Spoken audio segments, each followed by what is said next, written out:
Hello नमस्कार दोस्तों, आप सभी का स्वागत है आपके अपने YouTube channel all exam reasoning में। दोस्तों आज के इस वीडियो में आपको जो है रीजनिंग के मोस्ट इंपॉर्टेंट क्वेश्चन करवाऊंगा जो कि आपके आने वाले सभी गवर्नमेंट एग्जाम के लिए दोस्तों महत्वपूर्ण होंगे। दोस्तों इस प्रकार के प्रश्न जो है आपके हर एक गवर्नमेंट एग्जाम में पूछे जाते हैं। दोस्तों इस प्रश्नों को जो है शॉर्ट ट्रिक से आपको बताऊँगा कम से कम समय में कैसे सॉल्व करते हैं। तो चलिए बिना देरी किए हुए वीडियो को शुरू करते हैं। तो देखते हैं सबसे पहला क्वेश्चन क्या दिया गया है।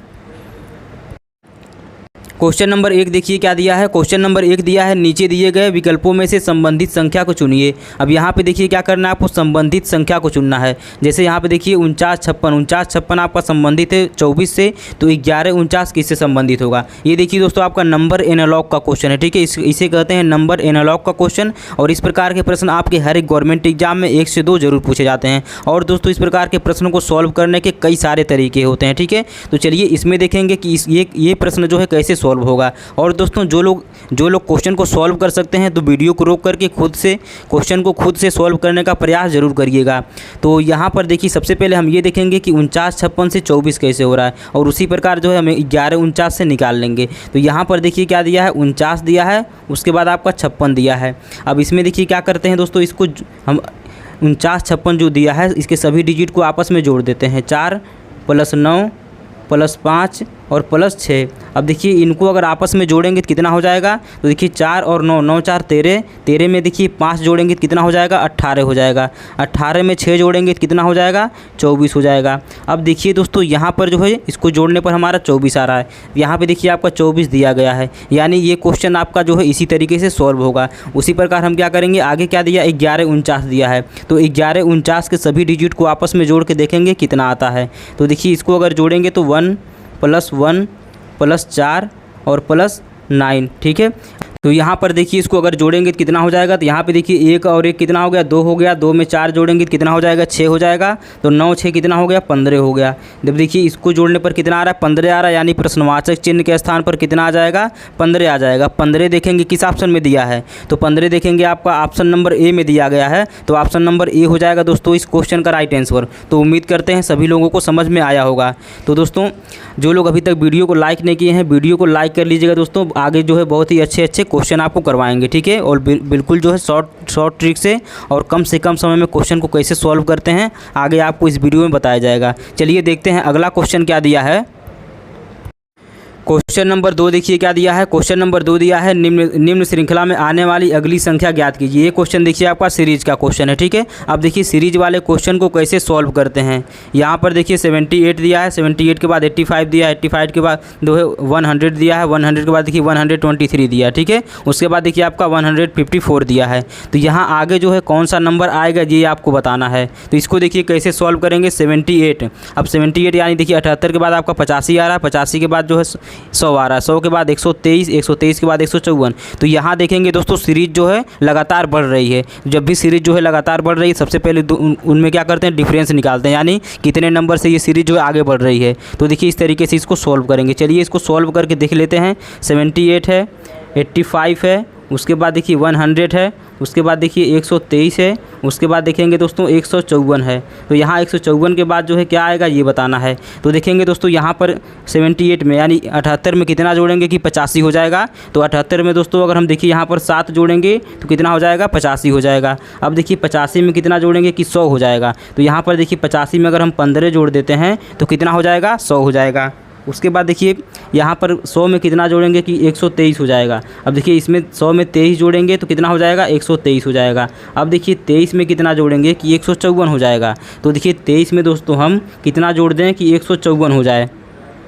तो यहाँ पर देखेंगे अगर हम जो है 123 में 31 जोड़ देते हैं तो कितना हो जाएगा, 54 हो जाएगा। अब देखिए इस प्रकार से तो अगला नंबर जो है कौन सा आएगा, यानी अगला नंबर कितना जोड़ेंगे। तो यहाँ पर देखेंगे 7 में कितना जोड़ा गया है, 7 में अगर 8 जोड़ेंगे तो हमारा कितना हो जाएगा, 15 हो जाएगा। 15 में देखेंगे 8 अगर जोड़ेंगे तो कितना हो जाएगा, 23 हो जाएगा। उसके बाद देखिए 23 में अगर हम 8 जोड़ेंगे तो कितना हो जाएगा, 31 हो जाएगा। उसी प्रकार 31 में क्या करेंगे, 8 जोड़ देंगे। 31 में देखिए 8 जोड़ेंगे तो कितना हो जाएगा, 39 हो जाएगा। यानी कि 154 में कितना कितना जोड़ेंगे हम 39 जोड़ेंगे। अब देखिए 154 में 39 जोड़ते हैं तो कितना हो जाएगा, तो यहाँ पर देखिए साइड में जोड़ देते हैं 154 में 39, तो 9 4 13 हो गया आपका, और 5 3 8 8 1 9 हो गया, यानी कि 193 हो जाएगा। कितना हो जाएगा, 193 आएगा यहाँ प्रश्नवाचक चिन्ह पर। यानी कि अगला नंबर कौन सा आएगा, 193 आएगा, जो कि ऑप्शन नंबर बी में दिया गया है। तो दोस्तों ऑप्शन नंबर बी हो जाएगा इस क्वेश्चन का राइट आंसर। चलिए अगला क्वेश्चन देख लीजिए क्या दिया गया है। क्वेश्चन नंबर 3 देखिए क्या दिया है। क्वेश्चन नंबर 3 दिया है, एक निश्चित कोड भाषा में यदि PAGE को इतना के रूप में कोडित किया जाता है तो उसी भाषा में जो है VIEW को कैसे कोड किया जाएगा। तो यहाँ पर देखेंगे दोस्तों क्या दिया है, P दिया है, A दिया है, उसके बाद G दिया है, उसके बाद E दिया है। अब इतने को देखिए कैसे कोडित किया जाता है, 16 175, ठीक है, 16 175 में कोडित किया जाता है। तो देखिए P का प्लेस वैल्यू कितना होता है, 16 होता है।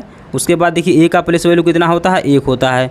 G का प्लेस वैल्यू कितना होता है, 7 होता है। और E का प्लेस वैल्यू 5 होता है। तो यहाँ पे देखिए कुछ नहीं है, केवल उसका प्लेस वैल्यू है, ठीक है। उसी प्रकार हम यहाँ पे देखिए इसका प्लेस वैल्यू लिख लेंगे। क्या दिया है, V दिया है, I दिया है, E दिया है और W दिया है, व्यू, ठीक है। व्यू का प्लेस वैल्यू देखिए, अब V का प्लेस वैल्यू कितना हो जाएगा, 22 हो जाएगा, ठीक है।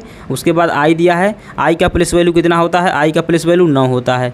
E का प्लेस वैल्यू कितना होता है, 5 होता है। और देखिए W का प्लेस वैल्यू कितना होता है, तो W का प्लेस वैल्यू आपका 23 होता है। अब देखिए 22 95 23, अब देखिए 22 95 23 किस ऑप्शन में दिया है, तो 22 95 23 आपका ऑप्शन नंबर डी में दिया है। तो ऑप्शन नंबर डी हो जाएगा इसका राइट आंसर। तो देखिए इतने बड़े बड़े क्वेश्चन को जो है कितने आसान तरीके से आप जो है सॉल्व कर सकते हैं। दोस्तों अगर आपको ये ट्रिक पता रहेगा, और दोस्तों आपको सबसे पहले जो है अल्फ़ाबेट यानी कि ए से लेकर के जेड तक का सभी, ए से लेकर के जेड तक के सभी लेटर का जो आपको प्लेस वैल्यू याद करना पड़ेगा, ठीक है। क्योंकि आपको रीजनिंग में हर जगह जो है इसका यूज होगा। तो ए से लेकर जेड तक का आपको जो है प्लेस वैल्यू याद करना पड़ेगा, याद कर लीजिएगा जिसको नहीं याद होगा, ठीक है। और जिसको दोस्तों याद होगा, जिसको अल्फ़ाबेट का प्लेस वैल्यू याद होगा, इस प्रकार के क्वेश्चन को सेकंडों में सॉल्व कर लेगा। चलिए अगला क्वेश्चन देख लीजिए क्या दिया गया है। क्वेश्चन नंबर 4 देखिए क्या दिया है। क्वेश्चन नंबर 4 दिया है, नीचे दिए गए प्रश्न आकृति में लुप्त संख्या ज्ञात कीजिए। नीचे दिए गए प्रश्न आकृति में लुप्त संख्या ज्ञात कीजिए। अब यहाँ पे देखिए लुप्त संख्या ज्ञात करना है। यहाँ प्रश्नवाचक चिन्ह के स्थान पर कौन सा नंबर आएगा ये बताना है। अब देखिए इसको कैसे करेंगे, तो यहाँ पर देखेंगे दोस्तों इस प्रकार के क्वेश्चन को हमेशा जो है साइड वाले जो नंबर दिए रहते हैं उन्हीं से जो है सॉल्व करते हैं। अब जैसे यहाँ पर देखिए क्या दिया है, तो यहाँ पर देखिए 4 दिया है, यहाँ पर 8 दिया है। अगर इन दोनों का हम गुणा करते हैं तो कितना हो जाएगा, देखिए 4 और 4 गुणे 8 कितना हो जाएगा, 4 बटी 32 होता है आपका, ठीक है। उसके बाद देखिए ये जो दिया आपका 6 दिया है, ये 2 दिया है, 6 दूनी कितना होता है, 12 होता है। और क्या करेंगे, माइनस कर देंगे बीच में। तो देखिए 32 में से 12 घटाएंगे तो कितना बचेगा आपका, तो 32 में से 12 घटाएंगे तो 20 बचेगा, जो कि देखेंगे आपका बीच में दिया गया है, ठीक। अब सेम यही क्या करेंगे, सेम यही प्रोसेस यहाँ करेंगे। 8 का गुणा करेंगे 6 में, तो देखिए 8 25 40, 8 6 48, ठीक है, कितना होगा 48 होता है। और यहाँ पे देखिए 5 का गुणा करेंगे 6 में, तो 5 6 के 30 होता है। अब देखिए 48 में से 30 घटा देंगे तो कितना बचेगा, 18 बचेगा, ठीक है। कितना बचेगा, 18। यहाँ पे देखेंगे आपका 18 दिया गया है, ठीक है। अब सेम इसी प्रकार हम क्या करेंगे, यहाँ प्रश्नवाचक चिन्ह का मान निकाल लेंगे। तो सबसे पहले क्या करेंगे, 9 का गुणा करेंगे 2 में, ठीक है। तो 9 का गुणा 2 में करेंगे तो कितना हो जाएगा, 9 दूनी 18 हो जाएगा, ठीक है। उसके बाद माइनस कर देंगे, 4 का गुणा कर देंगे 3 में, तो 4 से यहाँ कितना हो जाएगा, 12 हो जाएगा। अब देखिए जब 18 में से 12 को घटाएंगे तो कितना बचेगा, तो आपका बचेगा 6, ठीक है। यानी कि यहाँ प्रश्नवाचक चिन्ह के स्थान पर कौन सा नंबर आएगा, 6 आ जाएगा। तो दोस्तों 6 देखिए किस ऑप्शन में दिया है, तो 6 देखेंगे ऑप्शन नंबर ए में दिया है। तो ऑप्शन नंबर ए हो जाएगा इस क्वेश्चन का right answer. Option number A हो जाएगा इसका राइट आंसर। चलिए अगला क्वेश्चन देख लीजिए क्या दिया गया है। क्वेश्चन नंबर 5 देखिए क्या दिया है। क्वेश्चन नंबर 5 दिया है, उस विकल्प का चयन करें जिसका तीसरे पद के साथ वही संबंध है जो दूसरे पद का पहले पद से है। तो यहाँ पर देखिए क्या करना है, उस विकल्प का चयन करें जिसका तीसरे पद के साथ वही संबंध है जो दूसरे पद के साथ है। यानी कि जिस प्रकार आपका नाई संबंधित है बाल से, उसी प्रकार जो है दर्जी किससे संबंधित होगा ये बताना है, ठीक है। ये क्वेश्चन देखिए आपका आरआरबी एनटीपीसी में 2021 में पूछा गया क्वेश्चन है, ठीक है। तो देखिए ये क्वेश्चन आपका पूछा गया क्वेश्चन है। तो दोस्तों उम्मीद करते हैं इसका आंसर सभी लोग बता पाएंगे। दोस्तों जिसको भी इसका आंसर पता होगा कमेंट करके ज़रूर से बताइएगा। देखिए बहुत ही आसान क्वेश्चन है। नाई क्या करता है, नाई जो है आपका बाल काटता है, ठीक है। नाई क्या करता है, नाई जो है आपका बाल काटता है। उसी प्रकार दर्जी क्या काटता है, दर्जी आपका जो है कपड़ा काटता है, ठीक है। क्या काटता है, कपड़ा काटता है। कपड़ा को काटता है तभी ना सिलता है, लेकिन यहाँ पे सिलना नहीं होगा, यहाँ पे जो है काटना, कपड़ा काटना होगा, ठीक है। तो यहाँ पे कपड़ा हो जाएगा संबंधित, ठीक है। क्या हो जाएगा? कपड़ा से संबंधित हो जाएगा। जिस प्रकार देखिए नाई बाल काटता है, उसी प्रकार जो है दर्जी क्या करता है? कपड़ा काटता है। तो ऑप्शन नंबर डी हो जाएगा दोस्तों इसका राइट आंसर, ठीक है। दोस्तों बहुत सारे लोग जो है, तो यहाँ पर देखिए बहुत सारे लोग जो है काटना कर देंगे, तो यहाँ पे काटना भी नहीं होगा, ठीक है। क्योंकि यहाँ पर देखिए नाई बाल काटता है, लेकिन यहाँ पे दर्जी कपड़ा काटता है, तो कपड़ा होगा ना कि काटना होगा। और बहुत सारे लोग जो है सिलना वाले पे टिक कर देंगे, तो ये दोनों गलत हो जाएगा, सिलना और काटना दोनों गलत हो जाएगा। कपड़ा हो जाएगा दोस्तों इसका राइट आंसर, ठीक है। यानी कि ऑप्शन नंबर डी हो जाएगा इसका राइट आंसर। चलिए अगला क्वेश्चन देखिए क्या दिया गया है। क्वेश्चन नंबर 6 देखिए क्या दिया है। क्वेश्चन नंबर 6 दिया है, यदि दर्पण को छायांकित रेखा पर रखा जाए तो दिए गए चित्र को उचित छवि कौन सी होगी। अब यहाँ पर देखिए क्या दिया है, फ्रांस दिया है, FRANCE दिया, ठीक है। तो यहाँ पे देखिए इसको क्या करना है, इसको आपको दर्पण छवि बताना है। यानी यहाँ पे देखिए कोई मान लीजिए AB कोई दर्पण रखा गया है, ये आपका कोई एक दर्पण रखा गया है, ठीक है। तो दर्पण में जो है इस साइड इसका प्रतिबिंब कैसे बनेगा ये बताना है। अब देखिए जब इस साइड इसको हम देखेंगे तो आपका F किस प्रकार से दिखाई देगा। तो यहाँ पर देखिए सबसे पहले जो यहाँ पे जो सबसे पास में है E, यानी कि आपका E यहाँ पे दिखाई देगा इस प्रकार से, ठीक है। उसके बाद देखिए C आपका इस प्रकार से दिखाई देगा। उसके बाद N क्या हो जाएगा, N भी आपका जो है उल्टा हो जाएगा, ठीक। यानी यहाँ पे देखिए इस प्रकार से है, तो यहाँ पर इस प्रकार से आपका हो जाएगा N, ठीक है। उसके बाद A, अब A देखिए आपका किस प्रकार से हो जाएगा। तो A देखेंगे दोस्तों आपका A भी उल्टा हो जाएगा, किस प्रकार से हो जाएगा। तो आपका ये देखेंगे तो A आपका ऐसे ही रहेगा, ठीक है। ये आपका ऐसे ही रहेगा, क्योंकि ए उल्टा कब होता है, ए जब जल प्रतिबिंब बनाते हैं तब उल्टा होता है, ठीक है। इसमें आपका ए उल्टा नहीं होगा, ठीक। उसके बाद देखिए क्या दिया है, आर दिया है। आर यहाँ पर देखेंगे आपका उल्टा होगा, इस प्रकार से हो जाएगा, ठीक है। उसके बाद तो यहाँ पे देखिए आर इस प्रकार से नहीं होगा, आर जो है आपका ये ऊपर से है, तो ए आपका इस प्रकार से हो गया। आर आपका देखिए इस प्रकार से हो जाएगा, ठीक है। उसके बाद देखिए क्या दिया गया है, एफ दिया गया है। तो एफ आपका देखेंगे किस प्रकार से हो जाएगा, तो एफ देखेंगे आपका इस प्रकार से हो जाएगा उल्टा, ठीक है। इस प्रकार से हो जाएगा। अब देखेंगे इस प्रकार से जो है किस ऑप्शन में दिया है, तो इस प्रकार देखेंगे ECNARF, तो ऑप्शन नंबर ए में ही आपको देखने को मिल जाएगा, ठीक है। तो ऑप्शन नंबर ए हो जाएगा इस क्वेश्चन का राइट आंसर। तो यहाँ पे देखिए ऑप्शन नंबर सी में भी सेम वही दिया गया है, लेकिन यहाँ पे देखिए एन को सीधा लिख दिया गया, इसलिए जो ऑप्शन नंबर सी होगा गलत हो जाएगा। बाकी सब देखेंगे सेम है, केवल एन को जो है सीधा ही लिख दिया गया है। तो इसी प्रकार देखिए क्वेश्चन के ऑप्शन दिए रहते हैं ताकि जो है लोगों से मिस्टेक हो, ठीक है। तो यहाँ पे देखिए मिस्टेक नहीं करना है आपको, बिल्कुल ध्यान से देखना है। तो ऑप्शन नंबर ए हो जाएगा दोस्तों इसका राइट आंसर। तो देखिए इस प्रकार से जो है प्रतिबिंब वाले क्वेश्चन को करते हैं। तो चलिए अगला क्वेश्चन देख लीजिए क्या दिया गया है। क्वेश्चन नंबर 7 देखिए क्या दिया है। क्वेश्चन नंबर 7 दिया है, उस वेन आरेख का चयन करें जो दिए गए वर्गों के बीच संबंध को सर्वोत्तम रूप से दर्शाता है। अब यहाँ पर देखिए उस वेन आरेख का चयन करना है जो दिए गए वर्गों के बीच संबंध को सर्वोत्तम रूप से दर्शाता है। जैसे क्या दिया आपका, ऊन दिया है, ठीक है। ऊन दिया है, स्वेटर दिया है, टोपी दिया है।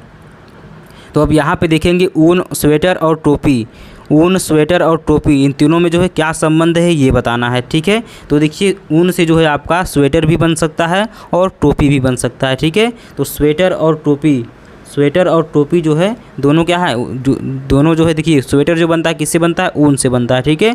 और टोपी आपका ऊन से भी बन सकता है और कपड़े से भी बन सकता है। तो इसका देखेंगे कौन सा ऑप्शन होगा सही।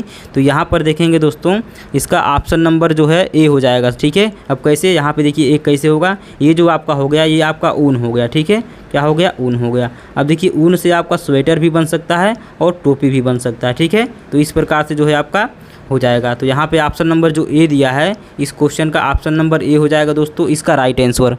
चलिए अगला क्वेश्चन देख लीजिए क्या दिया गया है। क्वेश्चन नंबर 8 देखिए क्या दिया है। क्वेश्चन नंबर 8 दिया है, निम्नलिखित अंक श्रृंखला में ऐसे कितने सात हैं जिनके तत्काल पहले 5 तथा तत्काल बाद में 8 है। अब यहाँ पे देखिए ऐसे कितने सात हैं जिनके तत्काल पहले क्या है, 5 है, ठीक है। जिनके तत्काल पहले क्या है, 5 है और तत्काल बाद क्या है, 8 है। अब देखिए इस प्रकार देखना है आपको, इस पूरे सीरीज में देखना है, इसमें जो है ऐसे कितने सात हैं जिसके पहले 5 है और बाद में 8 है। तो देखिए सबसे पहले देखेंगे 7 कहाँ पर है। तो यहाँ पर देखिए 7 है, लेकिन यहाँ पर जो है 7 के पहले 5 नहीं है। उसके बाद देखिए यहाँ पर 7 है लेकिन 7 के पहले 8 है। यहाँ देखेंगे 7 के पहले 5 है और 7 के बाद 8 है, तो ये आपका एक ये हो गया, ठीक है। उसके बाद देखेंगे कहाँ पर है, उसके बाद देखिए 7 यहाँ पर है, 7 के पहले आपका 5 है और बाद में 8 है, 2 हो गया। उसके बाद देखिए और कहाँ पर 7 है, तो यहाँ देखेंगे 7 है लेकिन 7 के पहले 8 है और कहीं पर भी नहीं है, ठीक है। तो ऐसे हमको केवल कितने मिले, 2 मिले, ठीक है। तो ऑप्शन नंबर बी हो जाएगा इसका राइट आंसर। तो देखिए इस प्रकार के भी प्रश्न आपके एग्जाम में पूछे जाते हैं। तो दोस्तों इसमें आपको देरी नहीं करना है, 10 सेकंड के अंदर जो है आपको आंसर बता देना है। तो इसी प्रकार से जो है सबसे पहले आप ये लिख लेंगे, इसको लिख लेंगे तो आपको जो है खोजने में आसानी रहेगा, ठीक है। इसको लिख करके खोजेंगे तो आपको कम से कम समय में ये आपको मिल जाएगा, ठीक है। चलिए नेक्स्ट क्वेश्चन देखिए क्या दिया गया है। क्वेश्चन नंबर 9 देखिए क्या दिया है। क्वेश्चन नंबर 9 दिया है, वह युग्म चुनें जिसमें शब्द अलग तरह से संबंधित हैं। वह युग्म चुनें जिसमें शब्द जो है अलग तरह से संबंधित हैं। जैसे यहाँ पर देखिए तेल, तेल आपका दीपक से संबंधित है, ठीक है। तो देखिए तेल, दीपक को जलाने के लिए किसकी आवश्यकता पड़ती है, तेल की आवश्यकता पड़ती है, ठीक है। तो ये संबंध आपका सही है। अगला देखिए बी संबंध क्या दिया है, विद्युत। अब देखिए मशीन को चलाने के लिए विद्युत की आवश्यकता पड़ती है, ठीक है। मशीन को चलाने के लिए विद्युत की आवश्यकता पड़ती है। उसके बाद देखिए यहाँ पर क्या दिया है, पानी दिया है, नल से संबंधित है। तो देखिए नल को चलाने के लिए पानी की आवश्यकता नहीं पड़ती है, ठीक है। बिना पानी के भी नल चलता है, भले उसमें से पानी ना निकले, ठीक है। तो ये ऑप्शन देखेंगे आपका जो है गलत हो जाएगा, ठीक है।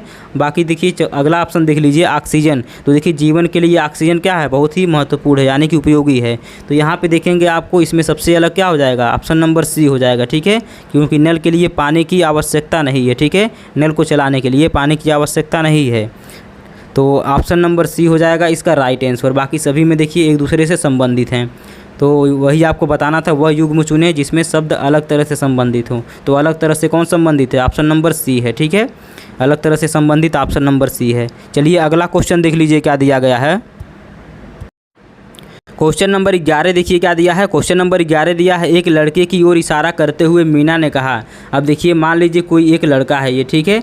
ये मान लीजिए कोई एक लड़का है, एक लड़के की ओर इशारा करते हुए मीना ने कहा। किसने कहा, मीना, ठीक है। मीना ने क्या कहा, मीना ने कहा वह मेरे दादा का इकलौता बेटा। अब उसके दादा का इकलौता बेटा यानी कि उसके पापा हो गए, ठीक है। इकलौता बेटा है। उस लड़के का मीना से क्या संबंध है। अब देखिए उस लड़के का मीना से क्या संबंध होगा, तो जो लड़का होगा उसके दादा का इकलौता बेटा है, तो क्या होगा, उसका बाप होगा। मीना का क्या होगा, बाप होगा, ठीक है। क्या होगा, बाप होगा, यानी कि पिता होगा, ठीक है। तो ऑप्शन नंबर डी हो जाएगा दोस्तों उसका right answer. Option number D हो जाएगा इसका राइट आंसर। उस लड़के का मीना से क्या संबंध है, तो पिता का संबंध है, ठीक है। अगला क्वेश्चन देख लीजिए क्या दिया गया है। क्वेश्चन नंबर 12 देखिए क्या दिया है दोस्तों। क्वेश्चन नंबर 12 जो दिया आपका मोस्ट इंपॉर्टेंट क्वेश्चन है। इस प्रकार के प्रश्न दोस्तों आपके हर गवर्नमेंट एग्जाम में 1 से 2 जरूर पूछे जाते हैं। क्वेश्चन क्या दिया है, नीचे एक घन की 3 आकृतियां दर्शाई गई हैं। तो यहाँ पर देखिए सी युक्त फलक के विपरीत क्या आएगा। इसमें जो है सी के विपरीत बताना है कि क्या आएगा। तो देखिए सी के विपरीत कैसे पता करेंगे, तो यहाँ पर सबसे पहले देखिए सी के विपरीत पता करने के लिए सबसे पहले हम देखेंगे कि यहाँ पर किसमें सी आपका दिया गया है। तो देखेंगे दोस्तों आपका सी इसमें पहले वाले में दिया गया है और दूसरे वाले क्यूब में दिया गया है, तीसरे वाले क्यूब में नहीं दिया गया है। तो देखिए इसको सॉल्व करने का 2 तरीका है। तो पहला तरीका देख लीजिए, जिसमें सी नहीं दिया गया है उसको हम कट कर देंगे, ठीक है। अब यहाँ पर देखिए सी दिया गया है, तो यहाँ पे देखेंगे सी के बगल में आपका ए दिया है और सी के बगल में बी दिया है। तो ए और बी वाले ऑप्शन कभी भी नहीं होंगे, ठीक है, क्योंकि जो बगल में है वो कभी भी विपरीत में नहीं आएगा। तो यहाँ पर देखेंगे ऑप्शन में ए तो नहीं दिया लेकिन बी दिया है, तो हम इसको क्या करेंगे, बी वाले ऑप्शन को कट कर देंगे। उसके बाद देखिए यहाँ पर क्या है, ऑप्शन नंबर इसमें देखेंगे। अब देखिए दूसरे वाले में देखेंगे, दूसरे वाले में सी के बगल में क्या क्या दिया है, सी के बगल में देखिए बी दिया है और क्या दिया है, जेड दिया है। तो देखिए बी को हम ऑलरेडी काट चुके हैं, अब हमारे पास बचा जेड, ठीक है। तो जेड को भी कट कर देंगे। अब देखिए हमारे पास 2 ऑप्शन बच रहा है, ठीक है। कौन कौन सा, ऑप्शन नंबर ये बच रहा है और सी, यानी कि एफ और एन। अब देखिए एफ और एन में कौन सा होगा ये आपको बताना है। तो देखिए एफ और एन में कैसे पता करेंगे, तो यहाँ पर देखेंगे इसमें जब 2 ऑप्शन बच रहा है तब इस तरीके से इस क्वेश्चन को नहीं सॉल्व करेंगे, ठीक है। कि तो यहाँ पे देखिए दूसरा तरीका लगाएंगे इसको सॉल्व करने के लिए। तो चलिए दूसरा तरीका देख लीजिए क्या है। तो दूसरा तरीका देखिए, उसमें इनमें से कोई 2 ऐसा ऑप्शन लेंगे जिसमें कि दोनों में कोई एक लेटर क्या है, कॉमन हो।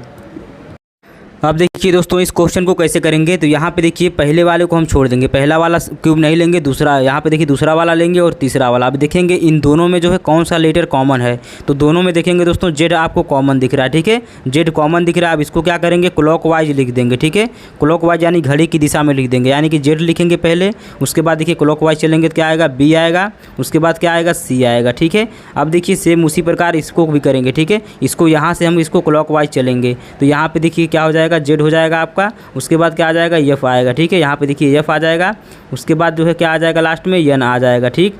अब देखिए यहाँ पर जो है क्या आ गया, एफ जेड एफ एन, हमको क्या पूछ रहा है, सी के विपरीत पूछ रहा है, ठीक है, तो सी के विपरीत क्या है, एन है, सी के विपरीत क्या है आपका, एन है। अब देखिए सी के विपरीत जब आपका एन है तो एन देखिए किस ऑप्शन में दिया है, तो एन देखेंगे दोस्तों आपका ऑप्शन नंबर सी में दिया गया है, तो ऑप्शन नंबर सी हो जाएगा इस क्वेश्चन का राइट आंसर, ठीक है। उम्मीद करते हैं दोस्तों सभी लोगों को ये क्वेश्चन समझ में आ गया होगा। और दोस्तों आज का वीडियो आपको कैसा लगा कमेंट करके ज़रूर से बताइएगा, और जो लोग अभी तक वीडियो को लाइक नहीं किए थे वीडियो को आप लोग जो है लाइक कर लीजिएगा, ठीक है। तो चलिए दोस्तों फिर आप लोगों से मिलते हैं नेक्स्ट वीडियो में इसी प्रकार के रीजनिंग के महत्वपूर्ण प्रश्नों के साथ।